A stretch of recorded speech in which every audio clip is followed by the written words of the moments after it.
সম্প্রতি সময়ে আদালতে বোরকা এবং মাস্ক পরা অবস্থায় দেখা যায় ঢাকায় চলচ্চিত্রের সুন্দরী তারকা অপু বিশ্বাসকে। মূলত আজ ঢাকা ইন্ডাস্ট্রির সুন্দরী তারকা আদালতে নিজেকে আত্মসমর্পণ করেন। যদিও জুলাই গণ অভ্যর্থনের একটি মামলায় তিনি ফেঁসে গিয়েছিলেন, তার জন্য অবশ্য সম্প্রতি সময় তাকে অবশ্য আদালতের প্রাঙ্গণে দেখা যায়। অন্যদিকে আপনারা হয়তো সকলেই জানেন যে গত মার্চ মাসে ঢাকার আদালতে শেখ হাসিনা সহ 283 জনকে আসামি করে হত্যার চেষ্টার অভিযোগে মামলার আবেদন করেন এনামুল হক নামের এক ব্যক্তি। যদিও অবশ্য তিনি রাজধানীর ভাটা এলাকায় গুলিবদ্ধ হয়েছিলেন গত বছর 19 জুলাই।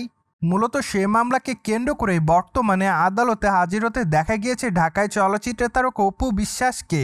তাছাড়া এর আগে অবশ্যই একই মামলায় ফেঁসে গিয়েছিলেন ঢাকায় চলচ্চিত্রের তারকা নুসরাত ফারিয়া। প্রসঙ্গত এর আগে অবশ্য গত 2 জুন বাংলাদেশের সর্বোচ্চ আদালত হাইকোর্ট থেকে মাত্র 6 সপ্তাহের জন্য জামিন পেয়েছিলেন ঢাকায় চলচ্চিত্রের তারকা অপু বিশ্বাস।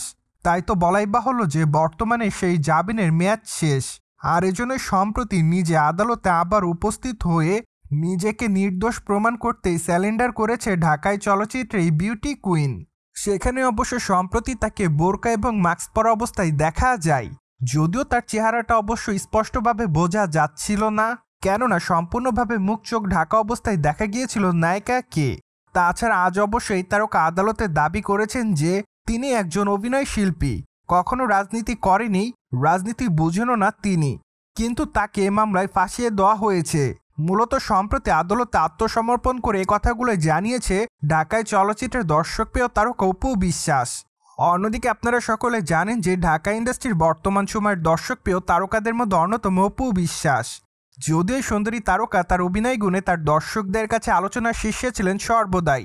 তাছাড়া তিনি তার কেরিয়ারে একাধিক বাংলাদেশি চলচ্চিত্রে কাজ করেছে। যদিও চলচ্চিত্রের পর্দায় তার দুষ্টুমিষ্টি অভিনয়ের জন্য ঢাকা ইন্ডাস্ট্রির দর্শকদের কাছে তিনি অবশ্য ঢালিউড কুইন নামে পরিচিতি লাভ করেন।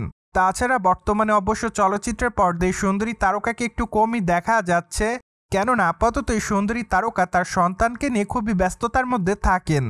তাছাড়া সর্বশেষ তাকে অবশ্য লালছাড়ি চলচ্চিত্রে কাজ করতে দেখা যায়। মূলত গতানুগতিক গল্পের চলচ্চিত্র ছিল না লালছাড়ি, তাই তো বলাই বাহুল্য যে চলচ্চিত্রটি মুক্তি পাওয়ার পর দর্শকদের কাছ থেকে ঢাকায় চলচ্চিত্রের তারকা অপু বিশ্বাস ব্যাপক আকারে প্রশংসা অর্জন করেন। সো দর্শক, চলচ্চিত্রের পর্দায় অপু বিশ্বাসের অভিনয় আপনার কাছে কেমন লাগতো তা অবশ্যই আমাদের কমেন্ট বক্সে জানাতে পারেন। And subscribe our channel for more update.